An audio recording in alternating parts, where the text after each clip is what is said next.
નમસ્કાર dear students, હું SRM આપ સર્વોનું હાર્દિક સ્વાગત કરું છું. મિત્રો, કોવિડ-19 આજે સમયમાંથી આપણે પસાર થઈ રહ્યા છીએ. આપણે ભગવાનને એવી પ્રાર્થના કરીએ કે આવો સમય બીજી વાર ન આવે આ પૃથ્વી ઉપર. આ સમયની અંદર આપણે શું કરવાનું છે જાગૃત નાગરિક તરીકે?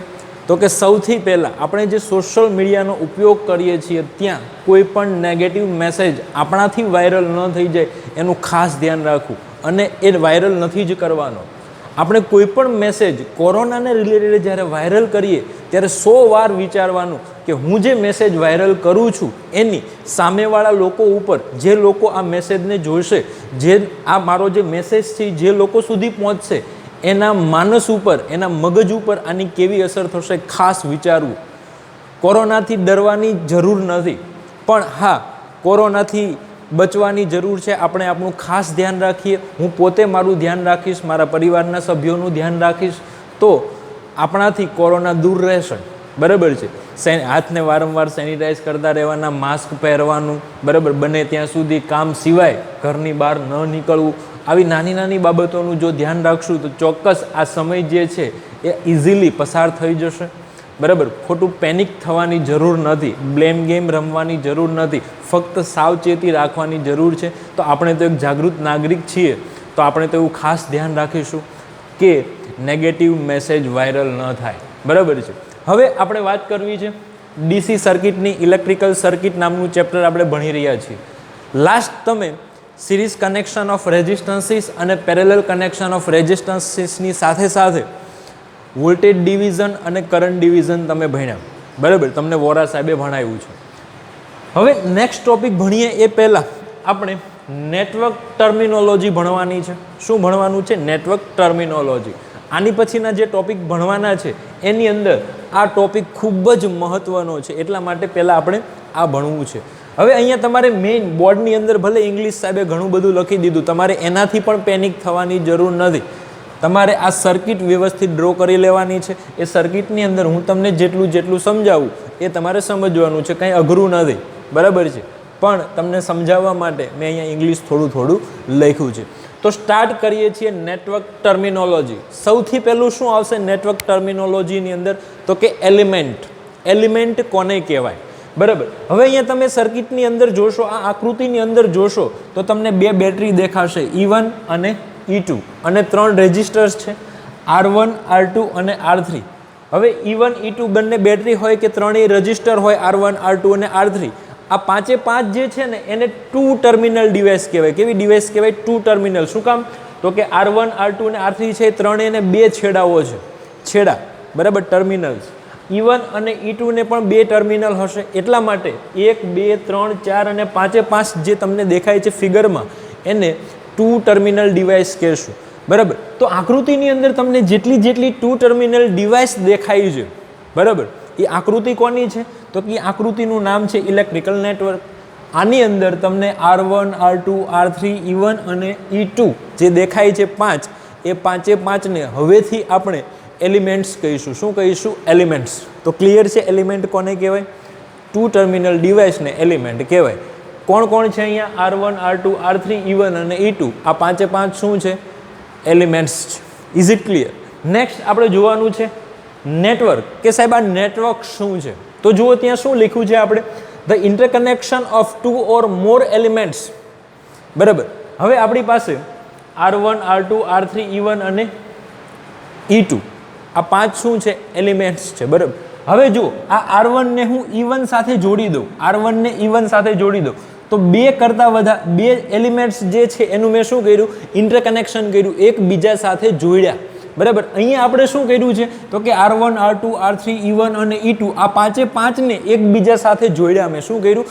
એકબીજા સાથે એનું ઇન્ટરકનેક્શન કર્યું. તો આ 5 એલિમેન્ટ્સના ઇન્ટરકનેક્શનથી અહીંયા જે તમને કંઈ દેખાય છે આકૃતિ, એને હવેથી આપણે કહીશું નેટવર્ક. શું કહીશું? નેટવર્ક. 2 અથવા 2 થી વધારે એલિમેન્ટ્સના ઇન્ટરકનેક્શનથી જે આકૃતિ બને, બરાબર છે, જે સર્કિટ બને, એને આપણે હવેથી શું કહેવાના છીએ? Network. Is it clear? Next જોવાનું છે આપણે સર્કિટ. સર્કિટ એટલે શું? સાવ સાદી ભાષામાં હું તમને કહું કે જે બંધ પરિપથમાંથી વિદ્યુત પ્રવાહનું વહન થાય એ બંધ પરિપથને ઇલેક્ટ્રિક સર્કિટ કહેવાય. ફરીવાર રિપીટ કરું છું, જે બંધ પરિપથમાંથી વિદ્યુત પ્રવાહનું વહન થાય એ બંધ પરિપથને ઇલેક્ટ્રિક સર્કિટ કહેવાય. શું કહેવાય? વિદ્યુત પરિપથ કહેવાય. અહીંયા પણ એવું જ કંઈક લખ્યું છે, if a network contains at least one closed path, કે આ જે આખું નેટવર્ક છે એની અંદર એક ક્લોઝ પાથ હોય, એક બંધ પરિપથ હોય. અહીંયા તમે જુઓ, આ ભાગ જુઓ, આવડો આ બંધ ભાગ તમને જોવા મળે છે, બંધ છે, અહીંયા ક્યાંય ઓપન નથી, તો આને ઇલેક્ટ્રિક સર્કિટ કહેવાય. બરાબર? તો જે બંધ પરિપથમાંથી ઇલેક્ટ્રિક કરંટનો ફ્લો થાય, વહન થાય, એને શું કહીશું આપણે? સર્કિટ કહીશું. નેક્સ્ટ આપણે જોવાનું છે એક્ટિવ એલિમેન્ટ. આ એક્ટિવ એલિમેન્ટ શું છે? બરાબર? તો જો અહીંયા કેવું લખ્યું છે મસ્ત ઇંગ્લિશ ભાષામાં, the element which is capable of delivering an average power greater than 0 to some external device over an infinite time of interval is called an active element. કેવું અઘરું લખ્યું કાં સાહેબ? ખરેખર એવું કંઈ અઘરું નથી. તો અહીંયા શું યાદ રાખવાનું છે કે અહીંયા એલિમેન્ટ તમારી પાસે કેટલા છે? 5 એલિમેન્ટ છે. બરાબર છે? એમાં E1 અને E2 શું છે? બેટરી. તો બેટરી શું કરશે? તો કે આ જે સર્કિટ છે તમારી, આ જે નેટવર્ક્સ છે એને એનર્જી આપશે, પાવર આપશે. શું આપશે? એનર્જી આપશે, પાવર આપશે. તો E1 અને E2 આ બંને એલિમેન્ટ એવા છે જે આ નેટવર્કને કંઈક એનર્જી અથવા પાવર ઇન્ફાઇનાઇટ સમય સુધી શું કરશે? આપ્યા કરશે. તો એવા એલિમેન્ટ કે જે શું કરશે? તો કે ઇન્ફાઇનાઇટ સમય સુધી 0 કરતાં વધારે વેલ્યુનો પાવર અથવા એનર્જી સપ્લાય કરશે. શું કરશે? સપ્લાય કરશે. એવા એલિમેન્ટ્સને આપણે શું કહીશું? એક્ટિવ એલિમેન્ટ્સ કહીશું. જે આપે એ એક્ટિવ, જે આપે, જે આપવાનું કામ કરે એને શું કહેવાનું? Active element. તો અહીંયા E1 અને E2, બરાબર, આ બંને બેટરી છે અથવા વોલ્ટેજ સોર્સ આપણે કહીશું. તો વોલ્ટેજ સોર્સ હોય કે કરંટ સોર્સ હોય એ શું કરશે? તો કે એક્સટર્નલ ડિવાઇસને ઇન્ફાઇનાઇટ ટાઈમ સુધી, અનંત સમય સુધી કંઈક પાવર અથવા એનર્જી જેની વેલ્યુ 0 કરતાં વધારે હશે એવું આપ્યા કરશે. એવા એલિમેન્ટ્સને એક્ટિવ એલિમેન્ટ્સ કહેવાય. એના એક્ઝામ્પલ્સ શું શું લઈ શકાય? તો કે આઈડિયલ વોલ્ટેજ સોર્સ અને આઈડિયલ કરંટ સોર્સ. બરાબર? કારણ કે ઇન્ફાઇનાઇટ ટાઈમ સુધી એનર્જી આપે, પાવર આપે, એવા એલિમેન્ટ્સને આપણે એક્ટિવ એલિમેન્ટ કીધું. તો આવું તો કોણ કરી શકે? તો કે આઈડિયલ વોલ્ટેજ સોર્સ અને આઈડિયલ કરંટ સોર્સ. તો આ થયા એક્ટિવ એલિમેન્ટ્સ. હવે આપણે વાત કરવી છે પેસિવ એલિમેન્ટ્સની. તો આના કરતાં ઊંધું. એક્ટિવ એલિમેન્ટમાં શું કીધું? તો કે જે ઇન્ફાઇનાઇટ સમય સુધી એક્સટર્નલ ડિવાઇસીસને એનર્જી અથવા પાવર આપે. બરાબર? તો જે એલિમેન્ટ્સ એક્સટર્નલ ડિવાઇસીસને ઇન્ફાઇનાઇટ સમય સુધી પાવર અથવા એનર્જી ન આપે એવા એલિમેન્ટ્સને પેસિવ એલિમેન્ટ્સ કહેવાય. બરાબર? અહીંયા શું લખ્યું છે આપણે? તો elements which is capable of only of receiving power. Active છે એ આપે છે, તો પેસિવ શું કરશે? લે, એનર્જી અથવા પાવરને લે, રિસીવ કરે. એવા એલિમેન્ટ્સને પેસિવ એલિમેન્ટ્સ કહેવાય. તો એવા એલિમેન્ટ્સ કયા કયા આવે? કે જે એનર્જીને શું કરશે? એબ્સોર્બ કરશે, લેશે, રિસીવ કરશે. એવા એલિમેન્ટ્સમાં આવશે રેઝિસ્ટર્સ R1, R2 ને R3 છે એ કેવા આવશે? તો કે એને પેસિવ એલિમેન્ટ્સ કહેવાય. બીજું શું આવે પેસિવ એલિમેન્ટ્સ તરીકે? તો કે કેપેસિટર આવે, ઇન્ડક્ટર આવે. આ બધા શું કરે? તો કે એનર્જીને રિસીવ કરે, એબ્સોર્બ કરે, એનું શોષણ કરશે, એનો વપરાશ કરશે. એવા એલિમેન્ટ્સને પેસિવ એલિમેન્ટ્સ કહેવાય. ક્લિયર છે? નેક્સ્ટ આપણે જોવાનું છે નોડ. સાહેબ આ નોડ એ શું આવ્યું પાછું? તો જો અહીંયા શું લખ્યું છે? The point eight which 2 or more elements are connected together. નેટવર્કનો એવો પોઈન્ટ જ્યાં 2 અથવા 2 થી વધારે, નેટવર્કનો એવો પોઈન્ટ જ્યાં 2 અથવા 2 થી વધારે એલિમેન્ટ્સ એકબીજા સાથે કનેક્ટ થયેલા હોય, જોડાયેલા હોય, એવા પોઈન્ટને, નેટવર્કના એવા પોઈન્ટને આપણે હવેથી નોડ કહીશું. શું કહીશું? નોડ. જો આપણે જોઈએ અહીંયા આ એ પોઈન્ટ તમે જુઓ, આ એ પોઈન્ટ છે ત્યાં કોણ કોણ જોડાયેલું છે? તો કે આ R1 જોડાયેલો છે, આ E1 પણ એ પોઈન્ટ સાથે જોડાયેલું છે. તો અહીંયા બે એલિમેન્ટ છે એ કોની સાથે જોડાઈ ગયા છે? તો કે એ પોઈન્ટ સાથે જોડાયા. તો એને આપણે શું કહીશું? હવેથી નોડ કહીશું. એવી જ રીતે બી ને તમે જુઓ, બી સાથે કોણ કોણ જોડાયેલું છે? તો કે R1 જોડાયેલો છે, R2 જોડાયેલો છે અને R3 પણ જોડાયેલો છે. એટલા માટે જ આપણે એ લખ્યું ને કે 2 અથવા 2 થી વધારે એલિમેન્ટ્સ જે પોઈન્ટ પાસે જોડાયેલા હોય એ પોઈન્ટને, નેટવર્કના એવા પોઈન્ટને હવેથી આપણે નોડ કહીશું. તો બી પોઈન્ટ જે છે ત્યાં R1, R2, R3 3 એલિમેન્ટ જોડાયેલા છે. તો આને પણ નોડ કહીશું. એવી જ રીતે સી પાસે તમે જુઓ R2 અને E2 જોડાયેલા છે તો સીને પણ નોડ કહીશું. એવી જ રીતે અહીંયા સોરી ડી વધારે લખાઈ ગયો છે. અહીંયા ઈ જુઓ, ઈ પાસે કોણ કોણ જોડાયેલું છે? અગેન E1 E2 અને R3 જોડાયેલા છે. 3 એલિમેન્ટ જોડાયા છે ઈ સાથે. તો ઈને હવેથી આપણે શું કહીશું? નોડ. શું કહીશું? નોડ. તો નોડ ક્લિયર થઈ ગયું. કયા કયા છે? A B C અને E. આ ચારે ચાર શું છે? અહીંયા નેટવર્કની અંદર નોડ છે. સાતમું આપણે જોવાનું છે જંક્શન. તો જંક્શનમાં તો આપણને ખબર હોય. શું ખબર હોય? તો કે it is a point where 3 or more elements are connected together. હવે જો નોડ અને જંક્શનમાં કન્ફ્યુઝ ન થતા, બે અથવા બેથી વધારે એલિમેન્ટ્સ જે પોઈન્ટ સાથે જોડાયેલા હશે એ પોઈન્ટને નોડ કહેશું. તો સાહેબ જંક્શન કોને કહેવાય? તો કે જ્યાં 3 અથવા 3થી વધારે એલિમેન્ટ્સ જોડાયેલા હોય. 3 અથવા 3થી વધારે.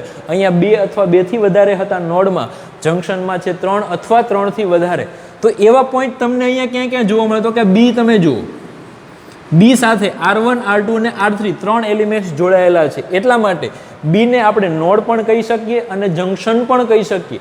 જો અહીંયા એ છે આ એ સાથે તો E1 અને R1 આ બે જ એલિમેન્ટ્સ જોડાયેલા છે તો એને નોડ કહેવાય પણ એને જંક્શન કહેવાય નહીં. એવી જ રીતે સીને નોડ કહેવાય પણ સીને જંક્શન કહેવાય નહીં, કારણ કે સી સાથે પણ બે જ એલિમેન્ટ જોડાયેલા છે. હવે અહીંયા ઈને જુઓ, ઈ સાથે આ E1 E2 અને R3 3 એલિમેન્ટ જોડાયેલા છે. એટલા માટે ઈને આપણે શું કહીશું? જંક્શન કહીશું. તો બી અને ઈ સાથે 3 એલિમેન્ટ્સ જોડાયેલા હોવાથી બી અને ઈને આપણે શું કહીશું? નોડ પણ કહીશું અને જંક્શન પણ કહીશું. જ્યારે એ અને સી ને ફક્ત નોડ કહીશું, જંક્શન કહેવાય નહીં. ક્લિયર થઈ ગયું જંક્શન? જો ફિગરની અંદર કયા કયા છે? તો કે ઈ અને બી. ઈ અને બી આ બંને શું છે? જંક્શન છે. નેક્સ્ટ આપણે જોવાનું છે બ્રાન્ચ. હવે આપણે જોવું છે બ્રાન્ચ. તો બ્રાન્ચમાં અહીંયા શું લખેલું છે તમે જુઓ, a section of a network or circuit which lies between two junction points. નેટવર્કનો એવો ભાગ કે જ્યાં નેટવર્કનો કેવો ભાગ કે બે જંક્શન પોઈન્ટની વચ્ચેનો ભાગ. અહીંયા બે જંક્શન આપણી પાસે કયા કયા છે? બી અને ઈ. કયા કયા છે? બી અને ઈ. આ બી અને ઈ વચ્ચેનો જે ભાગ હોય, બી અને ઈ વચ્ચેનો ભાગ કયો છે? તમને R3 દેખાય છે, આ BE. હવે આને શું વાંચશું આપણે? BE. આવી રીતે આમ. તો આ BE જે છે એ આપણી એક બ્રાન્ચ બની. કેમ બ્રાન્ચ બની? તો કે બી અને ઈ બંને જંક્શન છે એની વચ્ચેનો આ ભાગ છે, બરાબર. એને આપણે નામ આપી દીધું BE. તો BE છે એને હવેથી આપણે શું કહીશું? બ્રાન્ચ કહીશું. એવી જ રીતે BAE. આ BAE વાળો જે પોર્શન તમને દેખાય છે એ પણ બી અને ઈની વચ્ચે જ આવેલો છે. બી અને ઈની વચ્ચે. તો BAE આને પણ આપણે શું કહીશું હવેથી?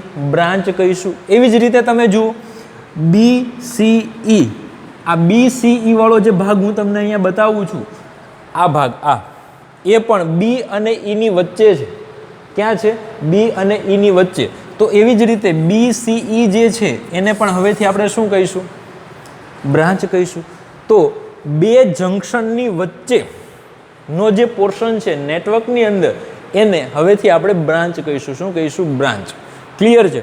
નેક્સ્ટ આપણે જોવાનું છે લૂપ. હવે કન્ફ્યુઝન અહીંયા ઊભું થાય છે ક્યાં ક્યાં? તો કે લૂપ અને મેશમાં. લૂપ અને મેશમાં કન્ફ્યુઝન ઊભું થવાની શક્યતા ખરા, બરાબર. તો એ કન્ફ્યુઝન આપણે દૂર કરી દઈએ. અહીંયા શું કીધું? એની closed path in a network. આ જે આપણું નેટવર્ક છે એની અંદર જે બંધ પરિપથ તમને દેખાય એ બંધ પરિપથને લૂપ કહેવાય.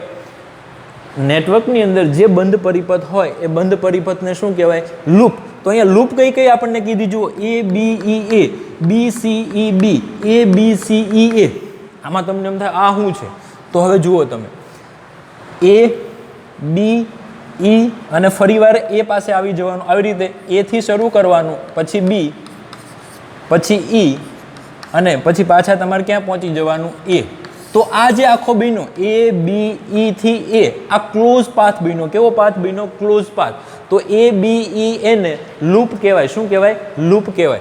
એવી જ રીતે તમે જુઓ, B થી શરૂ કરો, B, આ C, પછી તમે આવો E પાસે, પછી પાછા ક્યાં પહોંચી જવાનું? BA.